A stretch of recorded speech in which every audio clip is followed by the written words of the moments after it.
to a TBN special featuring some of the greatest unsung heroes of the Christian faith, from the time of Jesus all the way to today.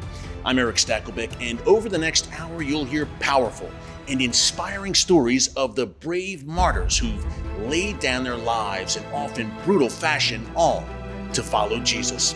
From Nero's Rome to Islamic jihads, from so-called holy wars in Europe to the Soviet gulags up until today, the 21st century, which is already shaping up to be the worst period of persecution in the history of the church. Despite all of our progress and technological advances, in places like Nigeria, North Korea, Iran, and China, Christians are paying the ultimate price right now in real time for refusing to deny Christ. These modern-day martyrs are among the countless numbers that have been slain for their Christian faith over the past 2,000 years. But many believers today may not realize that their brothers and sisters in Christ are still dying cruel deaths throughout much of the world. In fact, there have been more martyrs in the last century than in all the previous centuries of Christianity combined. Most of these modern stories are not yet legendary. In fact, most of them are unknown until now.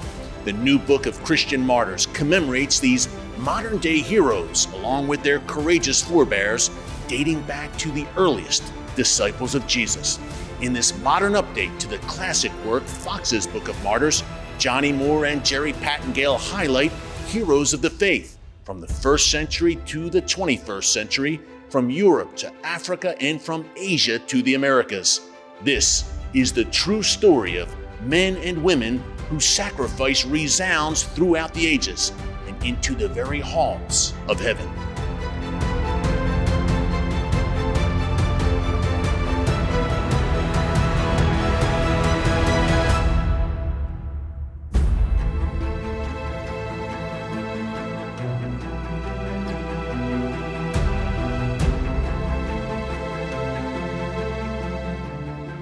And we are joined now by the co-authors of the new book of Christian Martyrs, Johnnie Moore, activist, evangelical leader, and pastor, Dr. Jerry Pattengale, professor, scholar, historian, co-founding scholar of the Museum of the Bible in Washington, D.C. Great credentials, both of you, no doubt. And gentlemen, I want to start with a point that you bring out in the book. It's really stunning. I think people at home will be shocked to hear this, but in the last century alone, we have seen more Christian martyrs, more people laid down their lives for Jesus than in all of the previous centuries of Christianity combined. That's just in the last century. And I have to ask, Johnnie, I'll start with you. One reason you wrote this book, I would think, would be to wake people up to this fact, to sound the alarm, and to alert them what's happening to their brothers and sisters in Christ, not only 2,000 years ago, but today in real time. A lot of people don't realize they're living through history when they're living through it. And I think plenty of Christians listening to us, watching us now would be totally shocked to realize they are living right now at this second in one of the most intense moments of Christian persecution in history. I've encountered it all over the world, and these stories deserve to be told, and they're also life-changing. Yeah, and Jerry, look, it's happening today as Johnnie lays out. And Johnnie, both of you, well-traveled. You're seeing this on the ground firsthand in many countries around the world.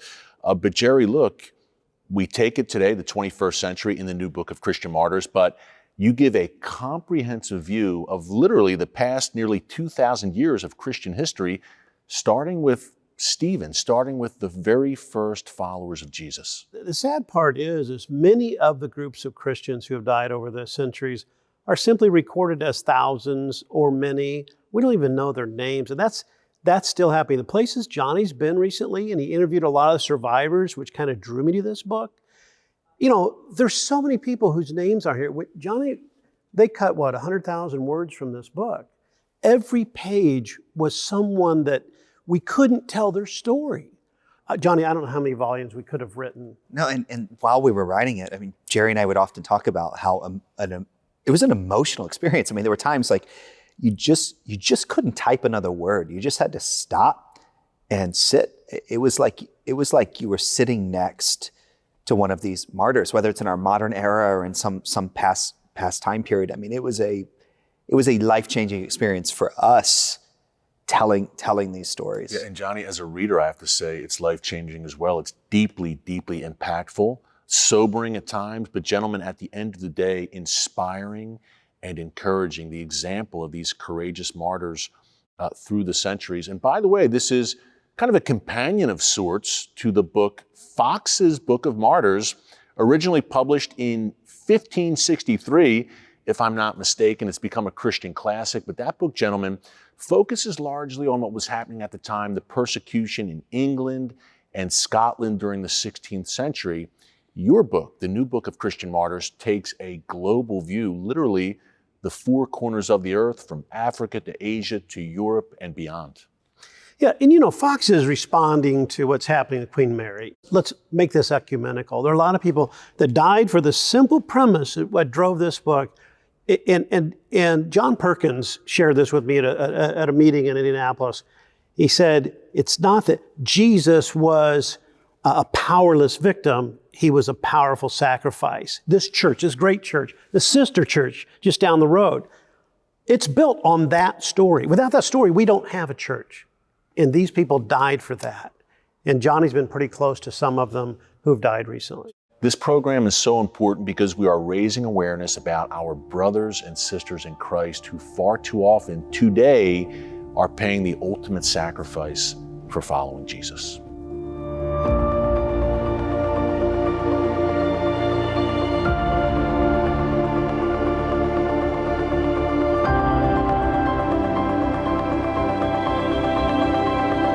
The New Testament texts are clear. Jesus was calling followers unto the cross. For millions it meant and still means unto death. This begins with Christ, and then Stephen in Acts 7, then the Apostle James under Herod Agrippa I, Nero's persecution of Christians in AD 64, and Peter and Paul's deaths are often considered part of the first great persecution, which ended in AD 68. Then a wave of intermittent persecutions under various emperors and rulers, culminating in a sense with the 10th main persecution under Diocletian in the early 300s. It was a horrific era filled with Christian saints. These sporadic persecutions, often regional, intense at times, and as the famous church historian Eusebius says, a time when myriads died. We have numerous sources throughout this time and through the Middle Ages that merely record many of the multitudes or thousands of these otherwise unnamed martyrs. Some, like at Lyon, France in AD 177, were especially brutal and show the extent of humankind's use of technology and positions of authority for evil. Emperor Constantine's rise changed the lot for Christians, though persecution would rise from different groups through the centuries. We look here in the first segment at bookends of an era, from Christ to Muhammad, from the incarnation to the concept and enactment of jihad in the 7th century. But let us pause to frame this with one picture, the cover page of the King James Bible.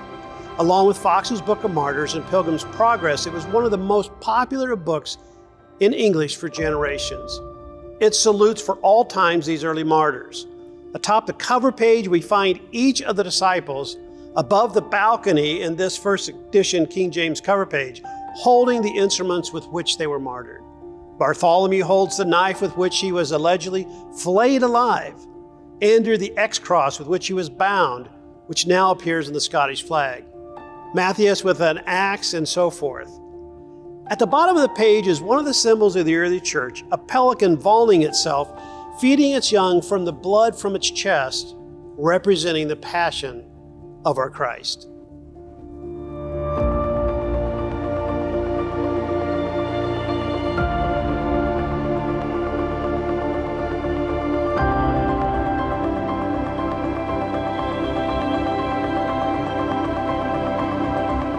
A lot of the early Christians were poor.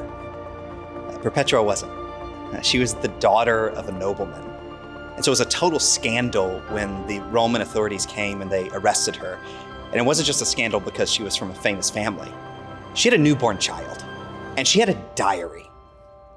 And in her diary, she writes of the road to her martyrdom. She writes about nursing her child in the dungeon underneath the Colosseum. She writes about a nightmare that she had the day before she was killed, and she wakes up after the nightmare where a wild beast had attacked her. And she writes in her diary, in that moment, I realized that I was not in a fight against a wild animal, but against the devil himself, and I will have the ultimate victory.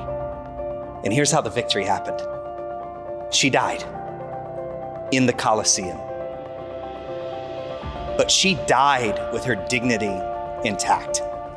Something crazy happened according to eyewitnesses in the moment. When the animal attacked Perpetua, she fell down on the ground and her hair came unfurled. And that may not mean much to us in our modern time period, but in that time period, a woman who had her hair down was a sign of mourning. And so what did Perpetua do? She managed to put her hair back up so that when she entered into the presence of God, she did it not in a sign of mourning to that crowd, in a sign of defiance to their rage.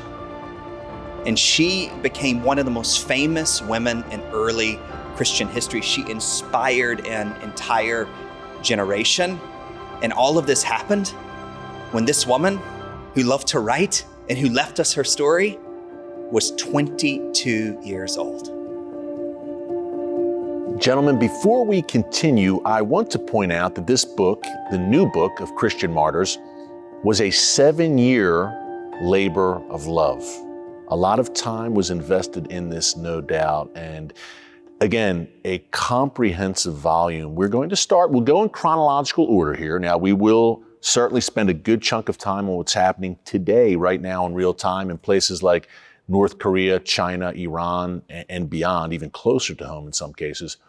But let's start with the earliest days of the faith. Let's start with the days of Jesus and the days just following Jesus.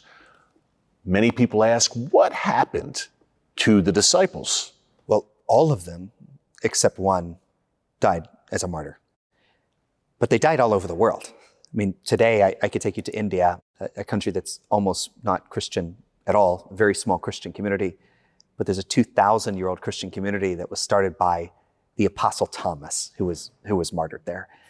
But these stories of martyrdom and sacrifice in the early church became the energy for the early church. As the Romans tried to eliminate Christianity, it's as if, as a church father said, Tertullian, that every martyrdom was like a seed planted in the ground, and the church just grew and grew and grew all over the world. Yeah, Jerry, I think of John the Baptist, who in many ways was the first martyr. What was life like for a follower of Jesus in those days in the first century under the Roman Empire?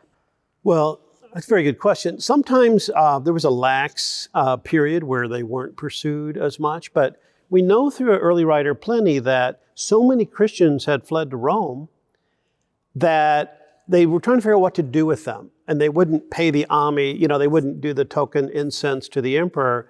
And so you have this give and take between a writer, we actually have the document on how to handle Christians that don't acquiesce. And then when the fire of Rome happened in 64, all of a sudden you have this persecution starting of the Christians en masse. Christians were blamed for that yes, fire by Christians Nero. Were blamed, and there's different accounts of it, whether they were burnt in the gardens, which some think, as pyres. Romans did that with other people as well. To think of what's about to happen to you and still hold your faith strong. Now, a lot of people lapsed. They were called lapsi. They did, acquiesce. They didn't want to die. Who wants to die? And many of them, like Ignatius from early on, he goes, take me to the lions and take their jaws and push them down in my skull. Well, that's the martyr complex. And personally, I'm not sure that's what we're called to do. And I don't know how I would handle that, but we know in the first century, we have those people around Christ, at least 25 of them have been tracked down as being martyrs. And so we know that. And that's the first, and then with Nero, from Nero forward, you have 10 great persecutions. It ends in AD 305. And so you have the horrific Diocletian persecutions, horrific. And so there's about 10 spots, but they're not constant, so they're sporadic. It's wave after wave, though, gentlemen, and you make that point in the book, and it lasts for at least 250 years, probably more, this wave of persecutions. Johnnie, just so people know, look, over 1 billion Christians in the world today. We practice very freely here in the United States, as we mentioned earlier.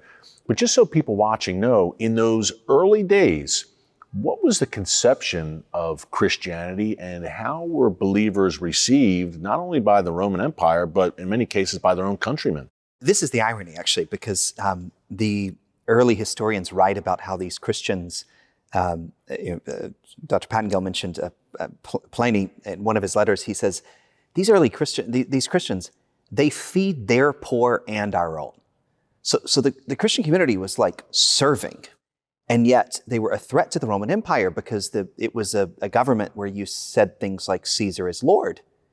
And so when you read in the New Testament that you have to say Jesus is Lord, it was an affront to the political power of the most powerful empire to that point in history. And sometimes they let people live and then they had enough, like Polycarp. Polycarp was 86 years old. This guy was revered in the community. He was respected. He lived in Smyrna in modern Turkey. His mentor was Saint Ignatius. One day, the Roman Empire decides enough is enough.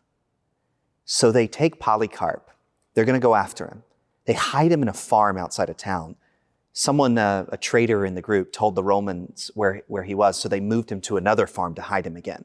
And they're about to hide him a third time. And Polycarp says, at 86 years old, he says, I'm not moving anymore.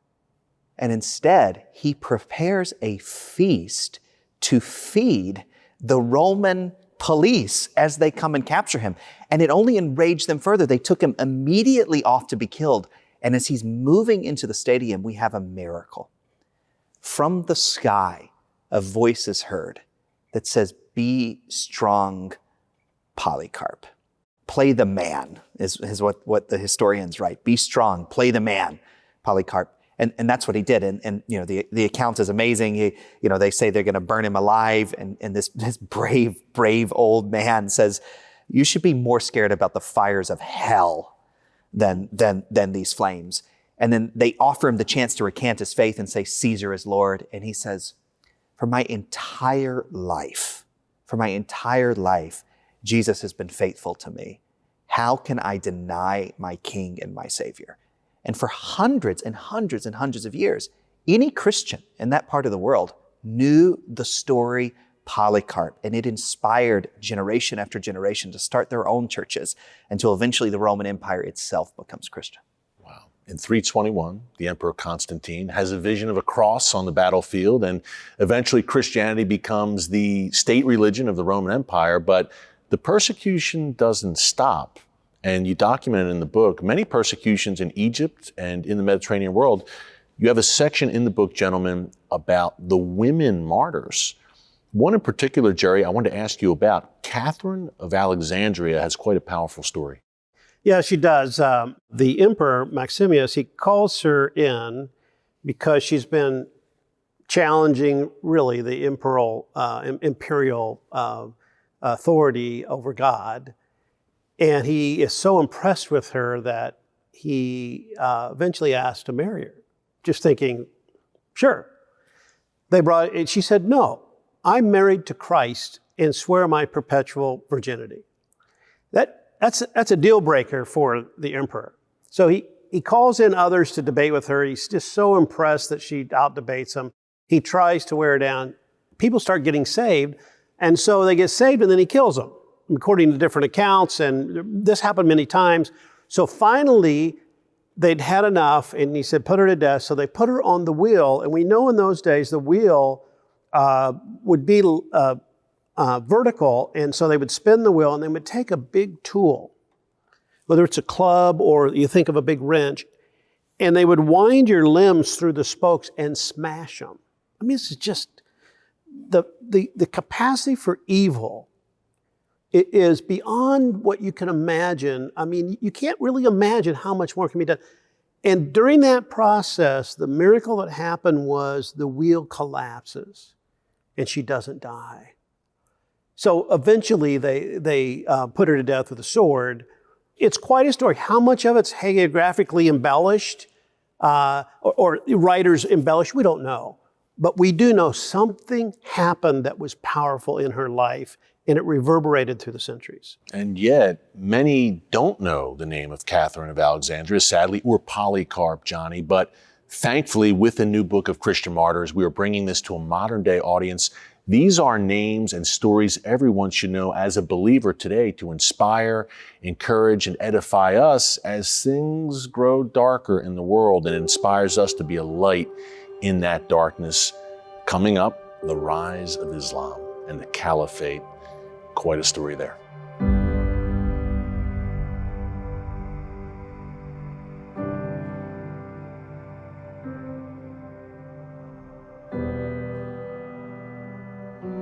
As the world was reshaped under Islam's surge, the Western and Eastern churches carved out their territories. We find ourselves in a rather tough part of history.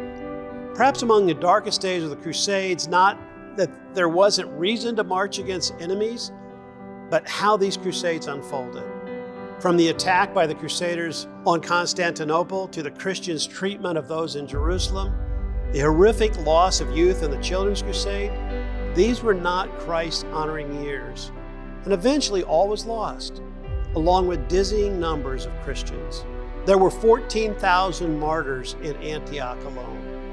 We also find new factions of the church warring, one with another, along with fighting groups identified as heretics. From the slaughters of the Albigensians to the persecutions in Bohemia, Christians were fighting Christians, and legendary leaders like John Hus became martyrs. This type of martyrdom reached its zenith with the rise of the Reformers, from John Wycliffe and William Tyndale, and the followers of those of Luther and Zwingli's works. Even the Reformers had their factions, and a wave of Anabaptists were martyred. This section of history ends with a look at the martyrs in the 16th century England. The real impetus for John Foxe writing this classic book, which grew larger and larger through the decades as the martyr stories multiplied. He was especially reacting to the martyrs under Queen Mary, who reigned from 1553 to 1558. Though during his time, some of the great Catholic leaders also went to the fire or sword for their beliefs when the Protestants gained control. They as well were martyred for their faith.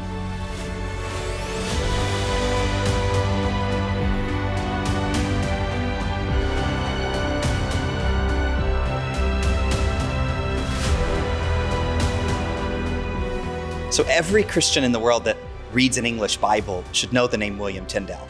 He's why you have it. He spent his entire life translating the New Testament, but it was a total scandal. The government opposed him. The king himself ordered his execution, but he didn't want to just kill him. He killed him in a grotesque way. He, in fact, killed him in multiple stages, ultimately burning him alive. But we have the last words of William Tyndale. He prayed a prayer before he was burned alive. He prayed that one day God would change even the heart of the king. And you know what? God answered his prayer. 3 years later, the same king that ordered his martyrdom ordered an entire English Bible printed and distributed through the kingdom. Because what the enemy meant for evil, God used to change the world. Gentlemen, Christians suffered obviously under the Roman Empire. Things eventually took a turn for the better, and the Western world was mostly Christianized.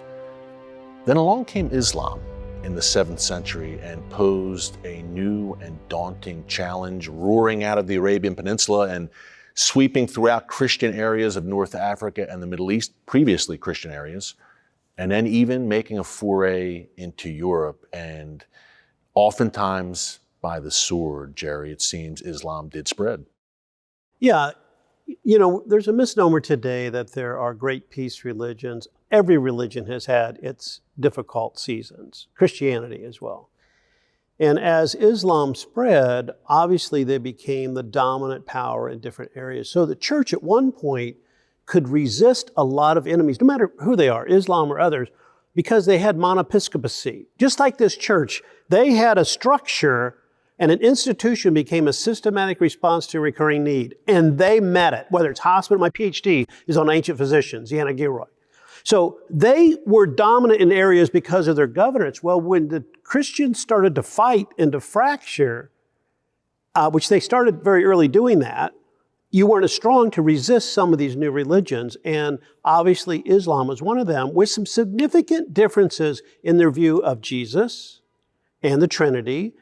And they would take over areas and they would subjugate all peoples, not just Christians. And so it became difficult. It's interesting you mentioned division. I think of the conquest of Spain by Muslim armies. At the time, Spain was very divided, Johnnie, but how did this change the landscape? Islam, it almost emerged, I don't want to say out of nowhere, but it was rather sudden. It was a shock to the system, I think, for a lot of the communities throughout North Africa, the Middle East, and in Europe. And all of a sudden, you had this massive new threat. And Christians were very concerned, to say the least. And for good reason. I mean, a lot of the parts of North Africa that are now almost entirely Islamic were once Christian. I mean, some of the great founding scholars, founding fathers, really, of Christianity, people like Augustine, are from countries like Tunisia. Even today, you have the Coptic Orthodox Church in Egypt, 10 million people. The gospel went to Egypt and to Ethiopia first. And here's the irony, by the way. When Islam first popped up in the Arabian Peninsula, the early Muslims were persecuted by local tribes. And ironically, the person that saved those early Muslims was a Christian king in Ethiopia. The Christians took in the persecuted Muslims so that they wouldn't be killed for their faith. And this made it particularly a painful experience for Christians in the immediate aftermath of those centuries, that doing something that they thought was a good deed.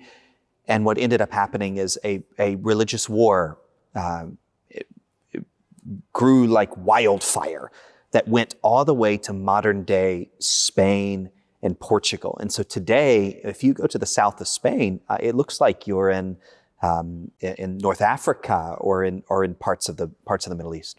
Yeah, and culminating in the Crusades, which we'll discuss in a minute.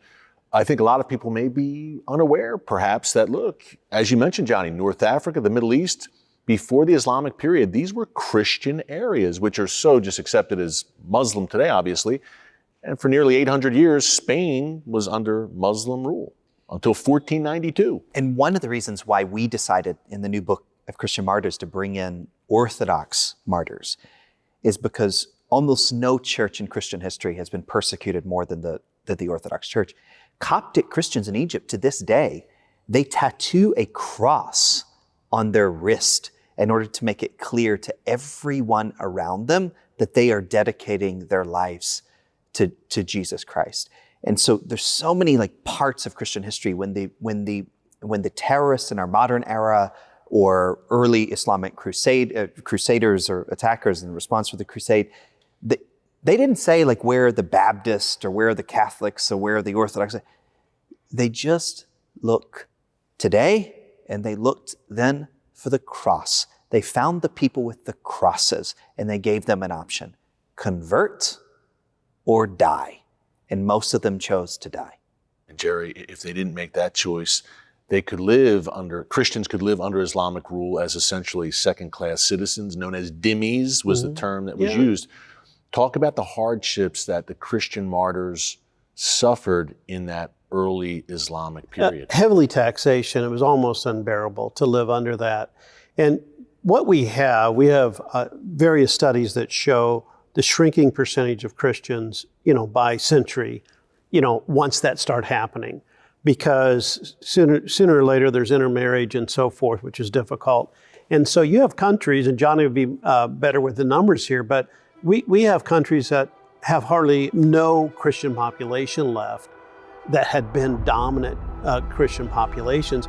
We're going to talk about the Crusades and how this all kind of came to a head, this persecution of Christians who, again, were paying the ultimate price throughout the 7th, 8th, 9th centuries and beyond.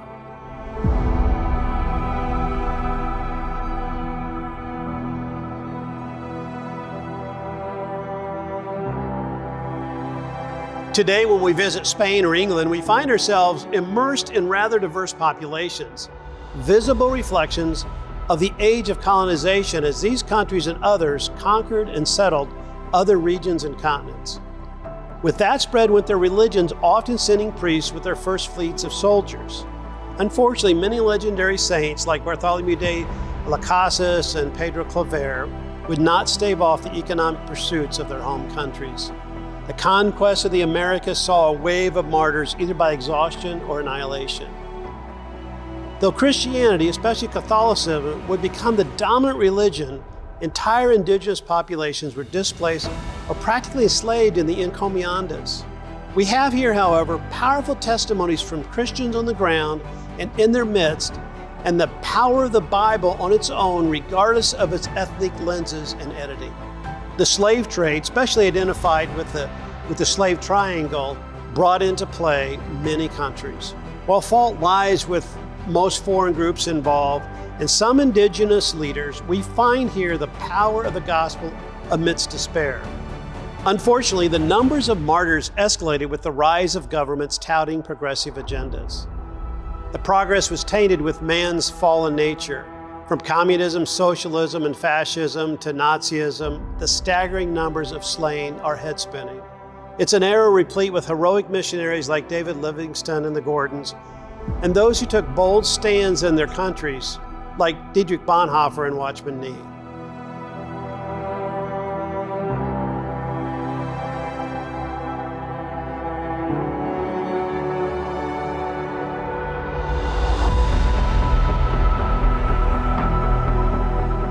To this day, Watchman Nee is one of the most famous Christian authors. His books are everywhere. But did you know he was a martyr? He spent the last 20 years in prison as China clamped down a generation ago on Christianity, as it's doing even today. We know that he died in prison because the guards, in a profane way of notifying the family, just sent a message to a relative that he had died and they cremated him. Well, that relative, his grandniece, decided to go to the prison. She met the guard that supervised his imprisonment, and the guard told her that Watchman Nee had left a note underneath his pillow. And we have the words of that note. It says, "Jesus Christ redeemed the entire world, and then he rose from the dead. This is the most important truth in history. I died because of Jesus." And that Chinese Christian is still changing the world through the words that we read even today. Johnnie Moore, Dr. Jerry Pattengale, authors of the new book of Christian Martyrs. We are working up, gentlemen, to the 21st century today in real time, and the price our brothers and sisters in Christ are paying throughout the world. I want to touch on that Crusader period. What a tumultuous time, obviously, in Europe, in the Middle East, of course, in Jerusalem. Talk about the arc that persecution and martyrdom took during that Crusader period. And Jerry, we'll start with you, the historian of that period and many periods beyond. Yeah, it's, thanks. It's one of the saddest parts of Christian story, in a sense, because you have, on the one hand, this militant force with all the bravado of going and taking back the lands that were the holy sites of the church. And so you have that call from Pope Urban, and they march by the tens of thousands across Europe, amassing forces, and they go into these, and I'm summarizing this down. And they go in, and the unfortunate thing is, the people who were going on these crusades believed that if they went on these crusades, that they were given a special a benefit for doing it spiritually from the Pope. It is what it is, but what happened was when they got to places, they treated the inhabitants horribly. When they finally made it to Jerusalem, they slaughtered the Jews as well. So you have you have Muslims in the city, but you also have other populations, and they slaughter. The accounts, I don't even want to repeat them here. The accounts are horrific. They also attacked during the Second Crusade their own city of Constantinople because of political fight between the Western Church, the Catholics, and the Eastern Church, the Byzantine Church. And they went in and raped and pillaged that city. You know what's left from that today? Nothing. Nothing except a bad memory. We call them martyrs in the book because we believe they went dying for Christ and what they believed was right, even though theologically there seemed to be an issue with what they did. Johnnie, we have the ashes of the Crusades. Out of the ashes of the Crusades, the Black Death, the plague, a very tumultuous period. And then along comes a guy named Martin Luther and this movement called the Reformation and an intensification of martyrdom. You know, the Reformation is what gave us Fox's Book of Martyrs. And this section of the book is in many ways the most complex section, right? Because it forces us to look with objectivity at our own story, and yet some of the most amazing accounts of Christian sacrifice in all of history, you know, occur during this time period. And we're all products of the Reformation. You know, those of us who are evangelicals or Protestants. And in God's great providence, out of all of this suffering, with all kinds of different motives, and sometimes defensive and sometimes offensive, God decided to do a work in His church. And at every moment in Christian history, when God decides to do a work in His church, a byproduct of that is martyrdom. And some of these martyrs were martyrs killed by other Christians just because they dared do things like allow the Bible to be read in the language of everyday people and no longer chained to a pulpit in the city church. And this happened frequently throughout that period. No, I mean, from the moment that Martin Luther nailed the 95 Thesis on the front of the church at Wittenberg, it was a threat to the power system of the church, which had become like so commingled with political power that, you know, people, if they could read the Bible for themselves, it didn't mean the person standing behind the pulpit or the person in the castle in the center of town could tell them what they should believe. You could decide what you wanted to believe for yourself. And for a lot of ideologies, for other religions in history, that has meant the end of the religion. And yet for Christianity, the opposite happened. People started to discover that this message of Jesus Christ, while it had been corrupted and misunderstood and all of these other things were at work, it was so much better than they could have believed.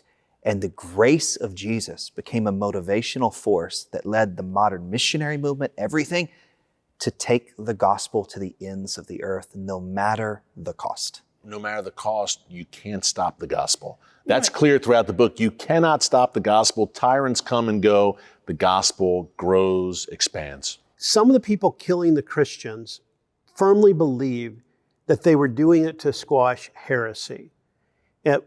They dug Wycliffe's body up. You know, he died in the 1380s. He died before they could kill him. So they dug him up and then burned his ashes and threw him in the river. I mean, it's like, we're going to teach him. Well, that's how adamant they were in having the uneducated, or they thought the theologically ignorant people spreading the gospel. Well, when Gutenberg came along in 1454 and so forth, the game was over. Because once someone did a translation like Tyndale, it was out to the world. And a lot of good men and women took that. You mentioned the missionary movement, Johnnie, took that message, took the gospel to the ends of the earth, and that opened up, sadly, new avenues of persecution as well, which we'll talk about next.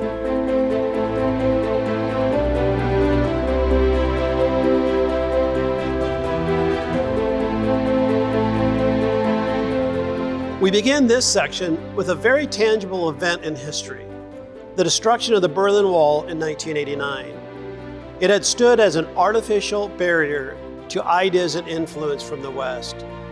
It had actually become a de facto prison wall, keeping people from defecting. However, with the fall of communism, and in most places, less Christian persecution, came the rise of massive worldwide Islamic extremism. We saw this particularly in Turkey, Iran, Syria, and Iraq. However, other forms of extremism surfaced, and Christians continue to be persecuted and slaughtered to the present. We look closely at the ecumenical story of the modern church, of martyrs within various camps of Christ's followers, and on many continents, from the tar pits of Japan to the streets of India. Oftentimes, modern readers fail to see that for decades, the majority of modern Christian martyrs died under the hands of communists. However, these stories are all too many under these and other oppressors. We also find in this final section elements of concern for the Christian West. As changes are not too far askew from what Bonhoeffer and Richard Wurmbrand, the founder of the Voice of the Martyrs, had to endure. The modern story of persecution is too fresh. It's also too vivid, often in high resolution, like the 21 Coptic Orthodox martyrs on the beach in Libya in 2015. They were only guilty of being Christians. However, the shock of these stories does not lessen the message of the cross, the same one tattooed on the wrist of those 21 Coptic construction workers. If history indeed repeats itself, it only magnifies the need and power of the cross.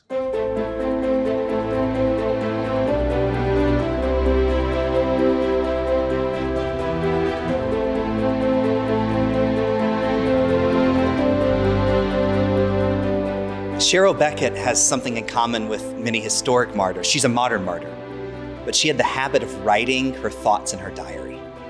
And she was writing in her diary as she served in Afghanistan, the place God had called her as a student at Indiana Wesleyan University. We have her words, and she reflects in her diary how she was committed to giving her entire life to Christ. And that's what happened one day on the outskirts of Kabul. And she was there with a mission that she served that had been there for 50 years, helping blind people see. They were optometrists. But on that day, the terrorists came and they killed her, and they killed all of them. Because she was willing to die just for the opportunity to help blind people see, not just with their physical eyes, but to see the light of the world, Jesus Christ.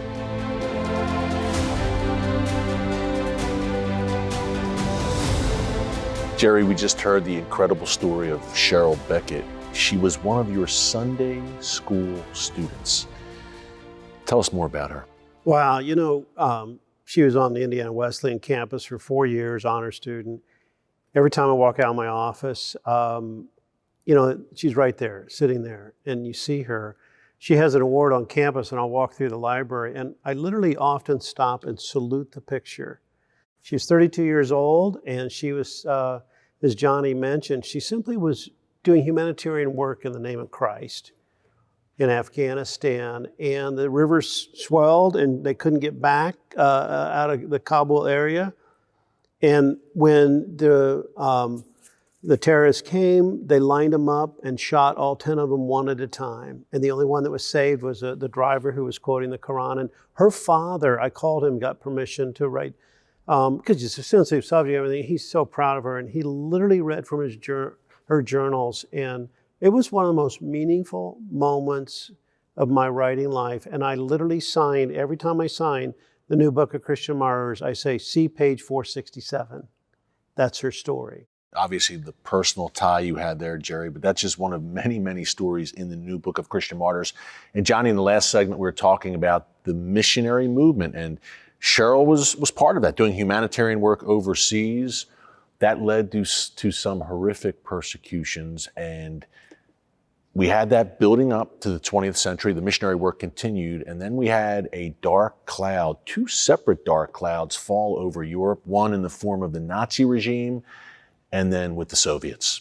Yeah, I mean, to now, a lot of times people think that the Islamists are the foremost persecutors of Christians, and I understand why that they do, because the things that we see are horrific and on an incredible scale. But the communists are actually, statistically speaking, the foremost persecutors of Christians to this day and in the immediate previous generations. And we're not talking about like 1,000 people here and 1,000 people there. We're talking about hundreds and hundreds and hundreds of thousands of people, leading to millions and millions and millions of people. And these are atheistic regimes. Profoundly atheistic regimes. And when you hear the story of Watchman that we've already spoken about in this special, you're seeing what happened to Watchman a generation and a half ago, repeat itself today as the current Communist Party tries to eradicate Christianity from modern Chinese society and civilization. I mean, this is this time period, our modern time period. Every single person watching us remembers ISIS, looking for crosses, burning down churches, killing nuns. There's an 80-year-old woman elderly Christian. They show up in her house in Iraq. They demand she step on a picture of Jesus. They put it on the ground. She refuses to step on the face of Jesus, and they killed her in cold blood in that moment. And this has been repeated not hundreds of times, not thousands of times, hundreds of thousands of times in the last century and a half. And the fact that much of this came from the missionary movement. These missionaries didn't come just planting churches everywhere. They came starting hospitals and educational institutions. The cultural infrastructure of a generation, a century or more of the world came from these Christians who didn't just come to give the living water. They came with a cup of cold water in the name of Jesus. Yeah, and you witnessed this, Johnnie, in helping people on the ground in your great work who were affected by the ISIS jihad and this new caliphate they formed. You helped Christians and non-Christians alike, by the way. We've talked about ISIS, Al-Qaeda, Islamic extremists, obviously. And one area where that has become a real problem over the past several years is Nigeria. You've spent time there. And there's a section in the book, the new book of Christian Martyrs, about the situation in Nigeria, the most populous nation in Africa, very influential, oil-rich, obviously, and a very important nation where Christians are, in many cases, under the gun, quite literally. Yeah, and at this point in this conversation, we're talking about your world. Like this isn't like pages of history you teach about in your history class or learned about in your history class. Like this is our world now. And let me tell you what's happening in our world now. In Nigeria and in Western Africa, whole villages are being burned to the ground every single week by terrorists. When ISIS was at its height in Iraq and Syria, and we were all watching on the news every night the horrific things happening, the terrorists in Nigeria killed more Christians in one state than ISIS killed in the entirety of their caliphate in 2014 to 2015. What we're witnessing in Western Africa is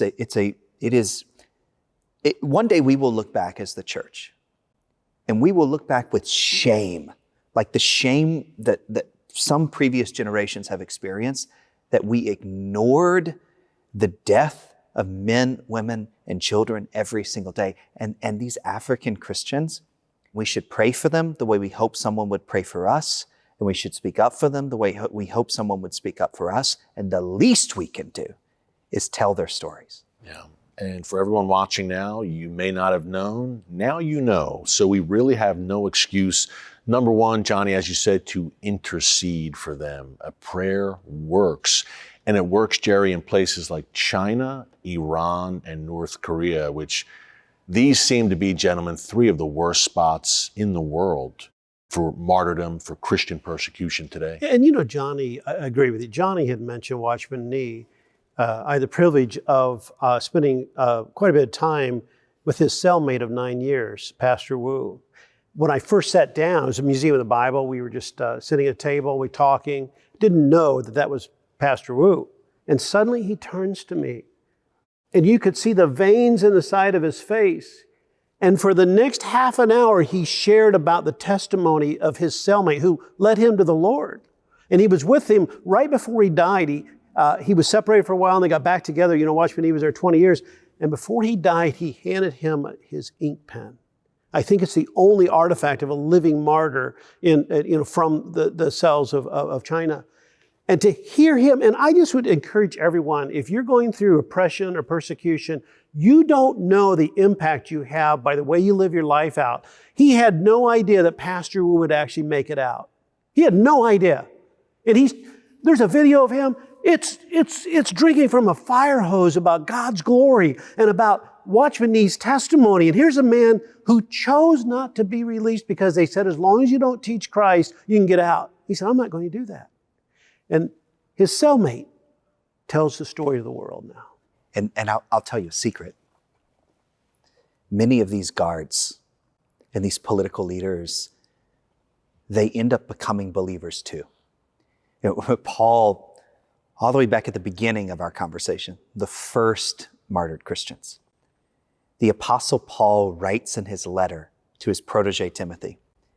He says, all of the Christians in Rome send their greetings, especially those in Caesar's household.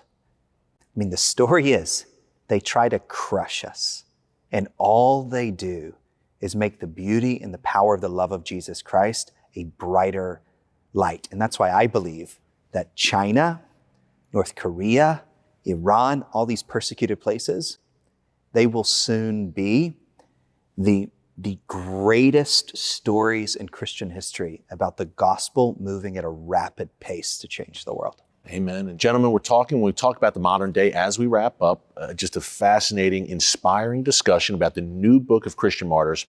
Okay, we're talking China, Iran, North Korea, kind of the usual suspects in a sense, sadly, on this subject matter. But as we close, as you look back in a 7-year process of writing this book, was one of your concerns throughout that things may not always be so great for Christians here in the United States and in the West? Are you concerned about some signs that you're seeing? Johnnie, I'll start with you. I'm always hesitant to draw parallels between 21 Copts being beheaded in Libya and the persecution and marginalization of Christians in the West. However, 100% of the time, not 99%, not 80%, 100% of the time, when I've sat with persecuted Christians in private around the world, they always say the same thing. It didn't start this way here. It started with our kids being treated differently in school. It started with people being discriminated against in their jobs. And at a fundamental level, when a society starts posing this dilemma, change your beliefs or else, that's a warning sign. So thank God, I live in America, the most religiously free country in human history. But history's lessons are, we should never take that for granted. Wow. Jerry, final thoughts? A couple of years ago, I spoke at the United Nations on a panel on how to protect religious places. And really was reflecting back on ISIS. It wasn't about our churches. But you know what's hit me is it's really to protect religious places just 2 years later. It's our churches. I mean, you saw what happened during COVID, and you see what happens in the press. And I believe that we need to take stands in a lot of different fields. And I think that's a challenge for us. We need to be well-read. I had open heart surgery, quadruple bypass, spoke in Australia, almost died. I mean, I was flying over the ocean not knowing I was getting ready to have a heart attack. I had my heart attack in front of the emergency room entrance. My wife and I are driving to Kokomo, Indiana. You can call Cindy and ask her. And I knew that God let me live these other years, maybe for this book. Maybe for this book. Now, I hope I don't die when I walk out of here. I hope I live another 20 years. But for those of you watching, God's giving you this season. He's giving you your talents. And you don't know how He's going to use them. And I would just say use them well for something that has kingdom value. Dr. Jerry Pattengale, Reverend Johnnie Moore, you have done exactly that with the new book of Christian Martyrs. Gentlemen, it challenged me, it convicted me, it inspired me, again, for such a time as this. Thanks, gentlemen. We appreciate it. Great work. God bless. Thank you.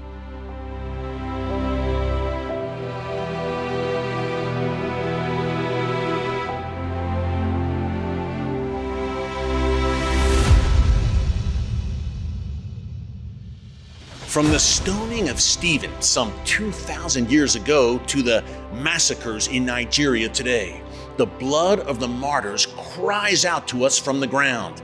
These brave believers willing to sacrifice everything, even their lives, to follow Jesus, challenge us to take our faith to another level.